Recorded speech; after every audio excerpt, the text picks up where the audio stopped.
गया, your chemistry mentor आ गया। तो हेलो एवरीवन, जैसे कि मैंने प्रॉमिस किया था कि हम एक चैप्टर का ओवरव्यू लेके आएंगे, और उसी सीरीज़ में मैं क्लास 11 के chapter 1 some basic concept of chemistry का पहला जो क्लास 11 का पहला चैप्टर है उसको लेके आया। तो ठीक है, जैसे कि मैंने बोला था कि सबसे पहले हम ओवरव्यू देंगे, तो ओवरव्यू में हम इम्पोर्टेंस की बात करते हैं। इसकी इम्पोर्टेंस क्या है तो समझो। Some basic concept of chemistry आपको एक अलग लेवल की चीज़ है। देखो, सबसे पहले इस चैप्टर को ना आप हल्के में मत लेना कि नहीं यार फालतू का चैप्टर है, ऐसा कुछ नहीं है। बहुत इम्पॉर्टेंट है। अब काहे इम्पॉर्टेंट है ये समझो।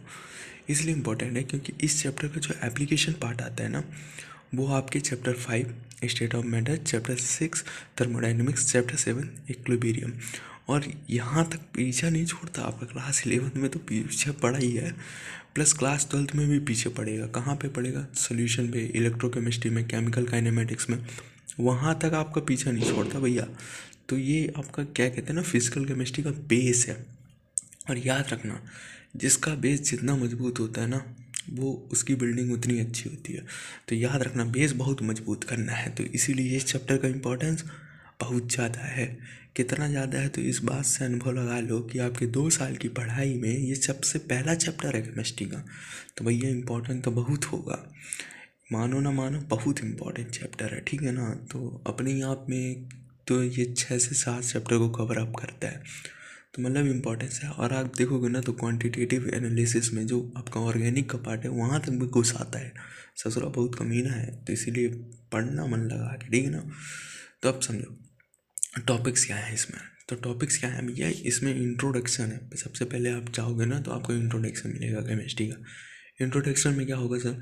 तो इंट्रोडक्शन में ज़्यादा कुछ नहीं, आपको डेली लाइफ के बारे में बताई गई है कि केमिस्ट्री आप रियल लाइफ में, इंडस्ट्रियल लाइफ में कैसे यूज़ होता है, कौन कौन सी दवाई हैं, इन सब चीज़ों के बारे में छोटी छोटी चीज़ें बताई गई हैं। तो वो इंट्रोडक्शन पढ़ लेना, इंटरेस्ट डेवलप हो जाता है।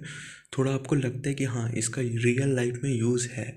ऐसा नहीं है कि ससुराल अलग ही है कुछ, मतलब रटा नहीं है, ऐसा कुछ नहीं है। फिर आपको मैटर के बारे में बताया जाएगा कि किस किस तरीके के मैटर होते हैं, कितने स्टेट होते हैं, ठीक है, solid, liquid, gas, plasma, etcetera, ठीक है। फिर आपको एक प्रिसीजन, एक्यूरेसी और scientific notation and significant figure and dimensional unit, ये जो मैंने आपको 2 से लेके 7 तक बताया ना, इनको पढ़ लेना। क्यों?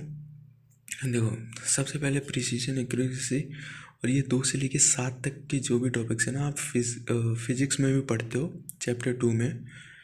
तो एक तो वहाँ पे भी इम्पॉर्टेंट है। दूसरा ये है कि ये बेसिक बेसिक चीज़ें हैं, जैसे आपको साइंटिफिक नोटेशन, सिग्निफिकेंट फिगर आ गए तो राउंडिंग ऑफ करने में आसानी होती है। एक्यूरेसी का थोड़ा सा मतलब पता चल जाता है तो अच्छा लगता है। और डायमेंशनल यूनिट, तो भैया डायमेंशनल यूनिट रट लेना। फंडामेंटल जो डायमेंशनल यूनिट्स हैं उनको रट लेना। काहे के लिए भैया? बहुत इंपॉर्टेंट होती है। काहे? तो भैया यूनिट है, ठीक है ना। तुम्हारे नाम के पीछे सरनेम नहीं लगेगा ना, तुम भी पगला जाओगे। तो याद रखना, तो मतलब तुम्हें भी कोई पहचानेगा नहीं, तुम्हारी भी इंपॉर्टेंस खत्म हो जाती है। तो उसी प्रकार डायमेंशन यूनिट को पढ़ना ज़रूरी है। डायमेंशन यूनिट्स पढ़ लेना, उनको रट लेना, जैसे पीको, नैनो, ये सब। और जो 7 फंडामेंटल है उनको भी पढ़ लेना, ठीक है। फिर आते हैं लॉज ऑफ केमिकल कॉम्बिनेशन। तो सबसे पहला जो आपका स्टार्ट होता है ना, वो लॉ ऑफ केमिकल कॉम्बिनेशन, जिसमें बेसिकली एनसीईआरटी में तो 5 दिए हैं, बट बेसिकली होते 6 हैं। जो आप अगर जेई वगैरह का सिलेबस उठा के देखोगे 6 होता है। कौन कौन से sir? Law of conservation of mass, law of definite proportion, law of multiple proportion, law of reciprocal, Avogadro law and Gay Lussac law. ये जो मैंने प्रिफरेंशियल ऑर्डर में बताए हैं उसी प्रिफरेंशियल ऑर्डर में पढ़ना, जिससे आपको बेनिफिट होगा, ठीक है। फिर आता है एटॉमिक मास। एटॉमिक मास आप पढ़ना, मॉलिक्यूलर मास है, एवोगाड्रो नंबर है। फिर उसके बाद हमें पढ़ना है इसमें मोलर मास, और मोलर मास के साथ ना एक जेई के पॉइंट ऑफ व्यू से काफ़ी इंपॉर्टेंट होता है मीन मोलर मास, उसको भी देख लेना, काफ़ी हेल्पफुल हो गया। और फिर आता है आपका मोल, तो मोल भी इम्पॉर्टेंट होता है। मोलर वॉल्यूम वो भी पढ़ना है, परसेंटेज कंपोजिशन ये भी पढ़ना है। देखो, मोल में आपको काफ़ी ज़्यादा टाइम स्पेंड करना होगा, क्योंकि यहाँ पे छोटी छोटी बेसिक चीज़ें हैं कि मोल कितने पॉइंट ऑफ व्यू से निकाला जाता है।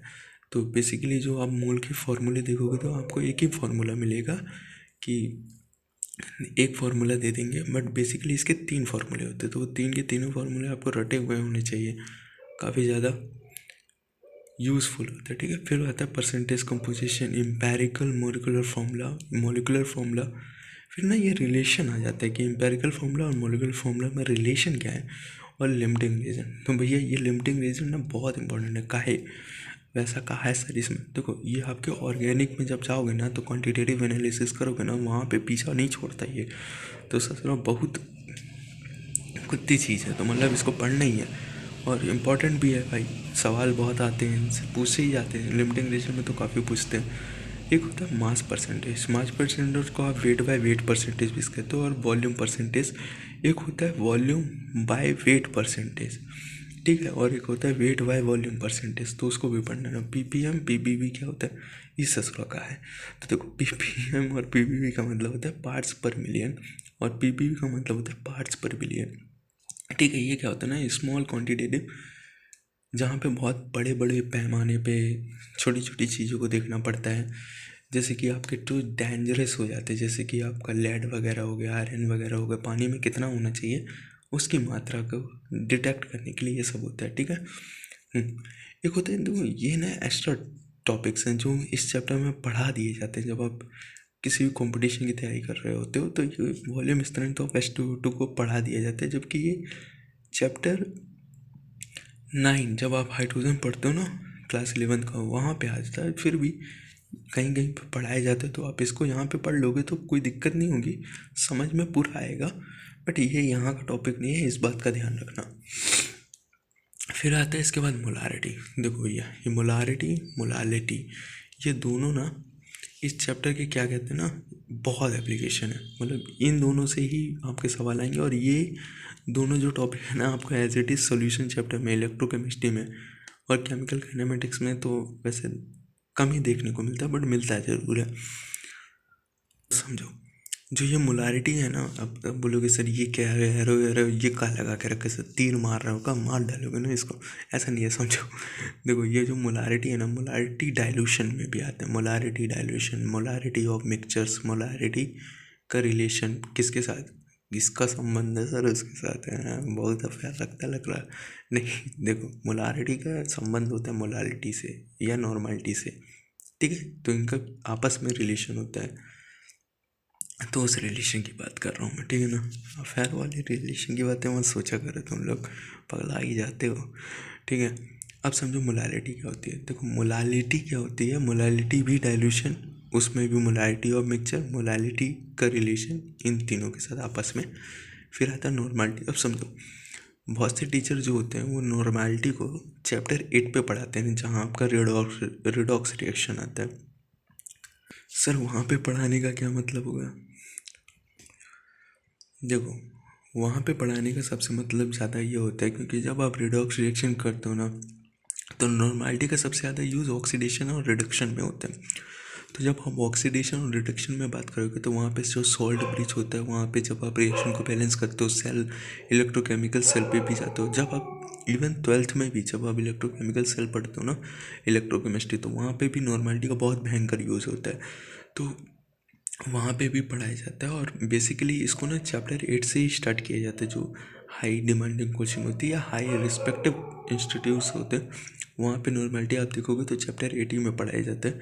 पर बेसिकली ये पार्ट अगर आप एनसीईआरटी उठा के देखोगे तो एनसीईआरटी में चैप्टर 1 पे दिया है, क्योंकि ये फंडामेंटल है, ये इनको पता होना चाहिए। ठीक है, नंबर ऑफ ग्राम इक्विवेलेंट, जब आप नॉर्मलिटी का फॉर्मूला देखते हो ना, एक तो मोल की तरह ही फार्मूला होता है, इसका फार्मूला इसके फार्मूले, मोल को और नॉर्मलिटी को जब आप रिलेट करके चलोगे ना, तो आपस में आपको पता चलेगा अरे ससुरा ये तो एक ही है, फालतू में इतना झंझट पाल लेते। बट हाँ, इनको ना अलग अलग करके ही पढ़ना पड़ना, वो हो जाओगे क्या, पगला जाओगे कि ससुरा पढ़ना किसको था पहले। ठीक है ना।